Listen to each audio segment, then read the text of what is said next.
अल्हम्दुलिल्लाह आज रमज़ान मुबारक का पहला रोज़ा है और जुमेरात का दिन भी है। मैं आपके साथ शेयर करूंगी अपने फुल डे की रूटीन और पहला रोज़ा, वो भी अपनी फैमिली के साथ, और साथ ही शेयर करूंगी कि आज के रोज़े के दिन मैंने अपने मेन्यू में क्या क्या रखा। और व्लॉग आपको स्किप नहीं करना है। और अभी तक आप लोग मेरे चैनल के ऊपर न्यू हैं और चैनल को सब्सक्राइब नहीं किया है तो जल्दी से चैनल को सब्सक्राइब कर दें और वीडियो अच्छी लगे तो वीडियो को लाइक भी कर दें।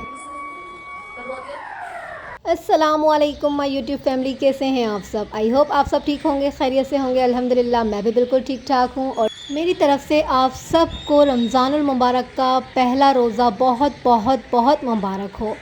अच्छा जी, यहाँ पर जो है ना सहरी हम सब कर चुके थे। कल आपने मेरे ब्लॉग में देखा होगा कि मैंने आपसे सहरी की रूटीन शेयर की थी।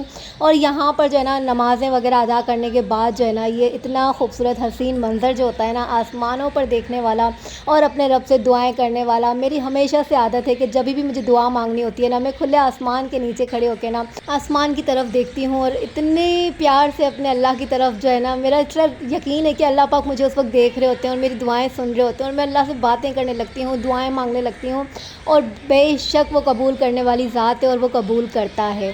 अच्छा जी, तो नमाज़ वगैरह अदा करने के बाद जो है ना ये किचन की आपको हालत दिख रही होगी ना। ये किचन इस वक्त ये सहरी का ही वक्त है और सहरी के वक्त जो है ना इतना किचन हमारा मैसी हो गया था ना, क्योंकि मैंने यहाँ पर बनाए थे चिकन चीज़ पराठे बना के दिए थे बच्चों को। तो बस वो जैसे ही बर्तन जमा होते जा रहे थे और मैं उनको ना सिंक के अंदर डालती जा रही हूँ फेंकती जा रही हूँ कि भाई जैसे ही सहरी हो जाएगी ना, नमाज़ों के बाद जो है ना पूरे किचन को साफ़ सुथरा कर लूँगी और फिर सो जाऊँगी।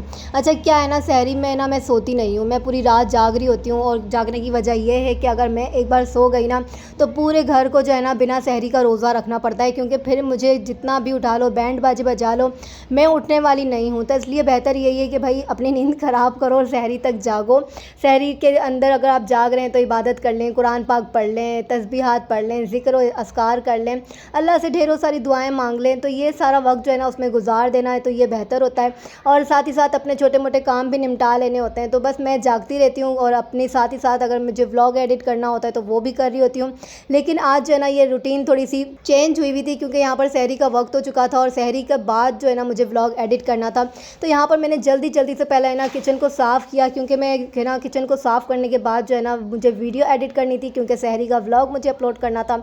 तो बस यहाँ पर सारे काम फटाफट किए और सहरी का व्लॉग जो है ना मैंने अपलोड करने के लिए तैयारी पकड़ ली, क्योंकि मुझे वॉइस ओवर भी करनी थी। वो करते करते जो ना मुझे सुबह के 8 बज चुके थे और 8 बजे के बाद जो ना फिर मेरी आंखें ऐसी बंद होने लगी कि मुझे नींद आने लग गई। और वैसे कुछ भी कह लो, ये बात तो बिल्कुल सच है कि मेहनत किए बिना जो है ना आपको कभी भी आसमान नहीं मिलता है। तो आप अगर चैनल बना लिया है आपने और उसके ऊपर अगर आप मेहनत नहीं करेंगे ना तो आप कभी भी कामयाब नहीं हो सकते। अच्छा जी, यहाँ पर जो ना सारी मेहनतें करने के बाद जो ना सुबह हो चुकी थी और सुबह उठते के साथ ही जब मैंने अपने किचन को देखा तो दिल को राहत सी मिली, दिल को सुकून और ठंडक सी मिल गई कि यार कितना अच्छा हो गया ना, जो सहरी में ही सारा काम वगैरह करके मैं सो गई थी। और अब जो है ना मुझे सिर्फ़ और सिर्फ अपने घर की डस्टिंग वगैरह करनी होगी और झाड़ू पोछे करने हैं, बस सफाई करनी है। अब किचन के अंदर जो है ना मेरा कोई भी काम नहीं है। तो ये एक बड़ा ही पुरसुकून माहौल था सुबह सुबह का। अच्छा जी, यहाँ पर जो है ना मेरी वो बहनें जो अगर सहरी में इसी तरह से बर्तन वगैरह छोड़कर सो जाती हैं कि सुबह उठ के कर लेंगे, तो यकीन माने कि बहुत ही बुरा दिन गुजरता है। रोज़े की हालत में इतने सारे काम एक साथ हम नहीं कर सकते हैं। तो बेहतर यही होता है कि अपना एक आधा काम जो है ना आप निपटा कर सोएं, क्योंकि झाड़ू पोछा जो है ना वो हमें सुबह में ही करना होता है। जब सब उठ जाते हैं और सब अपने अपने कामों पर चले जाते हैं ना, तो फिर हम उसे घर को साफ़ सुथरा करते हैं तो एक अलग ही माहौल बन जाता है, सफाई का दिल को सुकून सा मिल जाता है। लेकिन अगर किचन तो आपके ही हवाले होता है तो आप अपने किचन को साफ़ सुथरा कर सोएं, ताकि आप जब उठें ना तो रोज़े की हालत में आपको हल्का फुल्का काम करना हो, थोड़ी बहुत आप इबादतें करेंगी और फिर किचन में आपका वही रोज़ाना की तरह जो है ना आपकी रूटीन स्टार्ट हो जानी है, क्योंकि घर के सारे काम काज करके आपको किचन में खड़े हो जाना है और रोज़ेदारों के लिए जो है ना इफ्तारी का एहतमाम करना है। अच्छा जी, यहाँ पर जो है ना मेरा तो किचन साफ़ हुआ था, तो बस यहाँ पर सारा खिलारा हटाने लगी थी। सारा जो सामान वगैरह फैला हुआ था, फजर में नमाज़ें वगैरह अदा करी थी, जाए नमाज यहाँ से वहाँ बच्चों ने छोड़ दिए थे, सारी जो चीज़ें वगैरह थी उनको अपनी अपनी जगहों पर रखना था। तो बस यहाँ पर सारा फैलावा हटा रही थी। तो ये सारा जो सामान था ना वो हटा कर मैले कपड़े जो यहाँ से वहाँ फैले हुए थे उनको वॉशरूम में रखने के बाद जो है ना थोड़ा सा और सुकून आया कि जैसे चीज़ें हटती जाती हैं ना, अपनी अपनी जगहों पर पहुँचती जाती है, तो थोड़ा थोड़ा सुकून जो है ना मिलता जाता है। अच्छा जी, यहाँ पर जो है ना मेरा सारा फर्नीचर ब्लैक कलर का है। आप लोगों ने देखा है ना कि जितनी भी थोड़ी बहुत चीज़ें वो सारी ब्लैक कलर की हैं। तो उसके ऊपर जो है ना जितनी भी सफाई कर लो तो वो डस्ट आपको ना इतनी ज़्यादा नज़र आ रही होती है ना, सामने सामने। अभी यहाँ पर आप मिट्टी साफ़ करके हटेंगे, पीछे मुड़कर देखेंगे तो वापस से वही डस्ट ही हो जाएगा। तो फिर यहाँ पर जो ना मैं डस्टिंग करने लगी थी। सुबह सुबह की जो डस्टिंग होती है ना, वो भी एक पुरसुकून माहौल होता है, अपने दिल को सुकून देने वाली कहानियाँ होती है। वही बात है ना, जितनी सफाई करेंगे इतना ज़्यादा सुकून पाएंगे। अच्छा, तो एक बार सच्ची सच्ची बताऊँ कि ये दोपहर के 2 बजे का वक्त है, क्योंकि ये 2 बजे का वक्त है ना, बिल्कुल घर खाली हो चुका था। हस्बैंड काम पर जा चुके थे, दोनों बच्चियाँ अपने कोचिंग जा चुकी थी। घर बिल्कुल मुझे खाली और सन्नाटे वाला मिला था कि मुझे सफाई करने में ना बहुत ज़्यादा मज़ा आता है जब कोई आगे पीछे घूम ना रहा हो, घर में पाँव पाँव के निशान ना हो रहे हो। मैं अगर पोछा वगैरह लगाऊं और डस्टिंग करूं तो कोई यहाँ से वहाँ मुझे नज़र ना आए। तो बस बच्चियाँ वगैरह जा चुकी थी। उसके बाद जो है ना मैंने सारी अपनी डस्टिंग वगैरह करी और आधे घंटे के अंदर अंदर जो है ना सुकून वाला माहौल बना लिया, सफाई हो गई। अच्छा जी, ये जो करने के बाद है ना नमाज़ें वगैरह भी अदा करनी थी। तो पहले मैंने बोला कि सारे घर को साफ़ सुथरा कर लिया जाए, ताकि फिर उसके बाद जो है ना साफ़ साफ़ ज़मीन के ऊपर है ना सुकून से नमाज़ अदा करूँगी ज़ोहर की। अच्छा, बच्चियाँ वगैरह जो है ना नमाज़ वगैरह पढ़ के जो है ना निकल चुकी थी। हस्बैंड जो है ना वो थोड़ा सा लेट ही काम पर जाते हैं, अपने रमज़ान जब होता है ना तो वो है ना क्या नाम है 1 बजे काम पर जाते हैं और 5 बजे जो है ना इनकी छुट्टी हो जाती है। इफ्तारी हमारे साथ ही वो करते हैं हमेशा की तरह। अच्छा, ये जो मैं झाड़ू लगा रही हूँ ना, ये आज ही सुबह सुबह जो है ना हस्बैंड उठे ना, तो मैंने इनको बोला कि मेरी झाड़ू ख़राब हो गई है तो आप न्यू झाड़ू ला कर दें। तो ये आज ही झाड़ू लेकर आए थे। अब ये जब मैं झाड़ू लगा रही हूँ ना, इस झाड़ू ने मुझे इतना तंग किया है ना कि वो कहते हैं ना इसके अंदर से नहीं भूसा जो निकल रहा होता है, अल्लाह वो पूरे घर के अंदर फैल गया था। फिर मैंने इस झाड़ू से जो ना पूरे घर की झाड़ू लगाई। उसके बाद मुझे डबल मेहनत यूँ हुई कि मैंने पुरानी वाली झाड़ू को उठा के सारा इसका जो भूसा वगैरह था ना जो ज़मीन पे फैल गया था उसे साफ़ किया। उसके बाद पोछा वगैरह लगाया और फिर आ गई अपने किचन में। आलू बॉयल होने के लिए रखे, क्योंकि भाई आज मुझे बनाने थे खट्टे आलू। बच्चों की फरमाइश थी कि मम्मा खट्टे आलू आज पहले रोज़े पर आपने बना लेने, क्योंकि बाकी चीज़ें जो है ना हमने रमज़ान से पहले ही तैयार करके अपनी रखी हुई थी।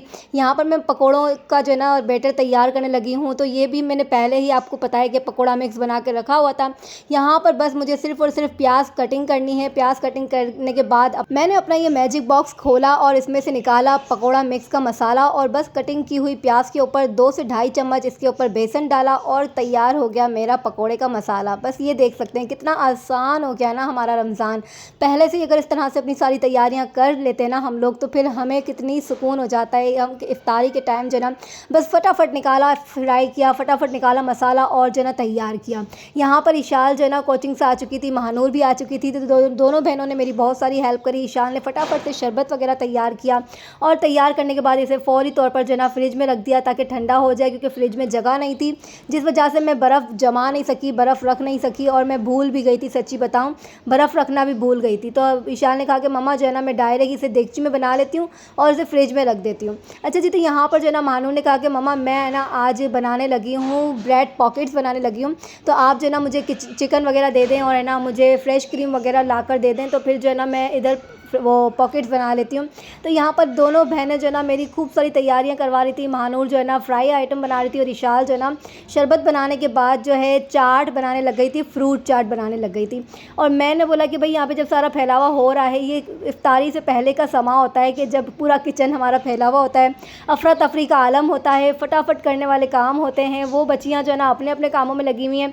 तो मैंने बोला कि यहाँ पर मेरे आलू वगैरह बॉयल हो चुके थे, तो जल्दी से मैं ना खट्टे आलू बना लूँ। तो बस जी यहाँ पर जो है ना हमारे जो गैस है ना कराची में वो आ रहे हैं जा रहे हैं। तो मैंने अपना जो है ना जो आलू का मसाला है ना सिलेंडर के ऊपर ट्रांसफ़र किया और यहाँ पर बनाने लगी। थोड़ा सा ऑयल लिया था, इसमें जिंजर गार्लिक का पेस्ट मैंने ऐड कर दिया और साथ ही साथ यहाँ पर कुछ मसाले हैं जो मैंने 2 दिन पहले ही आपने मेरे ब्लॉग में देखा होगा कि मैंने एक चाट मसाला बनाया था, जिसमें मैंने कहा था कि ये मसाला जो है ना आपने फ्राई कर उसको वो कर लेना है, रोस्ट करने के बाद जो है ना उसको पीस कर आपने रख लेना है।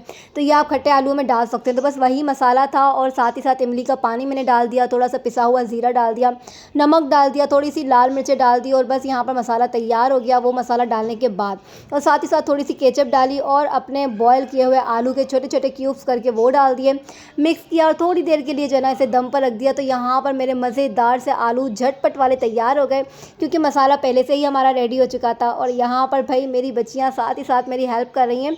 ये इशाल का जो है ना फ्रूट चाट रेडी हो चुका है, तो कह रही है मम्मा मेरी वीडियो तो बनाए, मैंने फ्रूट चाट तैयार किया है। और बस जी काम करते करते करते करते यहाँ पर टाइम हो चुका था 5:45 का। यहाँ पर मैंने जो है ना ताज़ी ताज़ी कढ़ाई निकाली और इसके अंदर ऑयल फिल किया, क्योंकि अब भी रमज़ानों में जो है ना कढ़ाई यहीं पे रहने वाली है। इसमें से रोज़ाना ऑयल निकालेंगे, कढ़ाई वॉश करेंगे, फिर इसे भर के रख देंगे।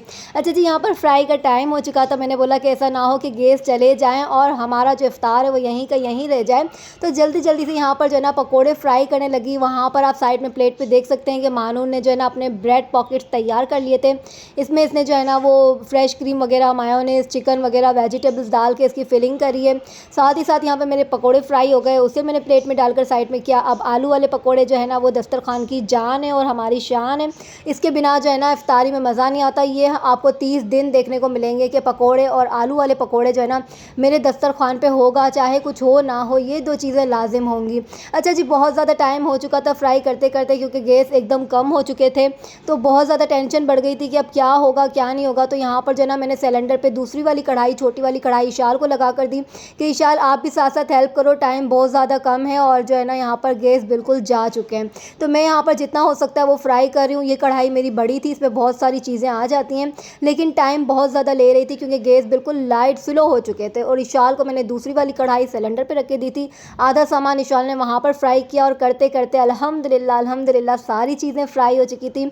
तो आज के मेन्यू में जो है ना मैंने वेजिटेबल रोल बनाए थे, फ्राई किए थे, कीमे के समोसे थे, खट्टे आलू बना लिए थे, पकोड़े थे, आलू वाले पकोड़े थे, फ्रूट चाट था, खजूर थी, नगेट्स थी और रूह अफ़ज़ा था। अल्हम्दुलिल्लाह अल्हम्दुलिल्लाह यहाँ पर जो है ना इफ्तार का टाइम हो चुका था, दस्तरख़्वान सज चुका था, दुआएं मांगी जा रही थी और एक बहुत ही पुरसुकून माहौल था। मगरिबों की अज़ानों का वक्त हो चुका था और जो है ना ढेरों सारी दुआएं हमारी ज़बानों पर थी। और यहाँ आपसे एक बात शेयर करना चाहूँगी कि दस्तरखान के ऊपर जो है ना इतनी ही चीज़ें बनाया करें जितनी आपकी फ़ैमिली है, जितना आप लोग खा सकते हैं। इतना एक्स्ट्रा ना बनाया करें कि इफ़्तार के बाद जो है ना वो सारी चीज़ें यहाँ से वहाँ घूमती फिरती रहें और आपकी वो चीज़ें ज़ाया हो जाएँ। अच्छा जी, मेरी फ़ैमिली में 4 बंदे हैं, तो मैं उसके हिसाब से ही जो है ना छोटा सा ही दस्तरखान बनाती हूँ। जितना हम खा सकते हैं ना इतना ही फ्राई करती हूँ। अगर मुझे अपने अहल मोहल्ला में, पड़ोस में कुछ चीज़ें जो है ना वो डिस्ट्रीब्यूट करनी होती है, बाँटनी होती हैं, उसके हिसाब से तो ज़्यादा थोड़ा सा फ्राई कर लेती हूँ। तो इस तरह से जो है ना अपना रमज़ान और अपना इफ़्तार हम लोग जो है ना सेलिब्रेट करते हैं।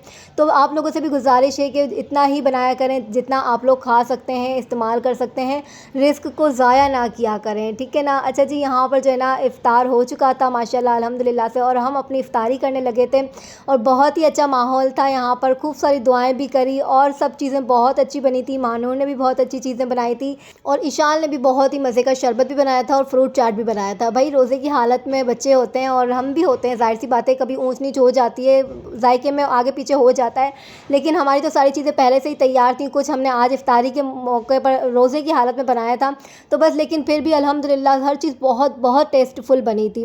अच्छा जी, यहाँ पर जो है ना इफ्तार कर चुके थे और ना मगरिब की नमाज़ें भी अदा कर चुके थे। अब जो बारी थी ना चाय पीने की, क्योंकि इफ्तार के बाद जो है ना फ़ौरी तौर पर दिल और ज़बान और दिमाग जो मांगता है ना वो चाय मांगता है। तो यहाँ पर जो है ना मैंने चाय बनने के लिए रख दी थी और चाय जो है ना मेरी हमेशा की तरह बहुत ज़्यादा टाइम लेती है पकने में, क्योंकि मुझे जो है ना खूब अच्छी सी पकी हुई चाय पसंद है। यहाँ पर मैंने ना चाय का पानी बॉयल होने के लिए रख दिया था, साथ में चीनी डाल दी थी। जैसे ही वो अच्छी तरह से जोश आता है ना उसके बाद ही मैं हमेशा चाय की पत्ती डालती हूँ। जब आप चाय की पत्ती बॉयल वाले पानी में डालते हैं ना तो फिर यकीन माने चाय बहुत ही ज़्यादा तेज़ दम बनती है और एकदम कड़क चाय तैयार होती है। तो बस यहाँ पर चाय जो है ना मेरी पकते पकते पकते अच्छा टाइम ले चुकी थी। यहाँ पर जो है ना हम लोग हमेशा फ्रेश दूध की चाय पीते हैं, कभी भी वो पैकेट वाली दूध की चाय मैं नहीं पीती हूँ, मुझे तो अच्छा ही नहीं लगता, मुझे एकदम वॉमिट होने लग जाती है। तो यहाँ पर मेरी मज़ेदार सी जोशीली चाय तैयार हो चुकी थी और जल्दी जल्दी से चाय को निकालते हैं, चाय इंजॉय करते हैं। और आज का जो रोज़ा है ना अल्हम्दुलिल्लाह अल्हम्दुलिल्लाह बहुत ज़्यादा पुरसुकून, बहुत ज़्यादा ठंडा ठंडा सा गुज़रा, बहुत अच्छा सा गुज़रा। और यहाँ पर जो है ना चाय वगैरह पीते हैं और साथ ही अपने प्यारे से छोटे से पहले रोज़े के पहले व्लॉग को यहाँ पर एंड भी करती हूँ। और आप लोग कमेंट सेक्शन में लाजिम बताइएगा कि आप सबको मेरा आज का व्लॉग कैसा लगा और आप सबका जो रोज़ा था ना वो कैसा गुज़रा।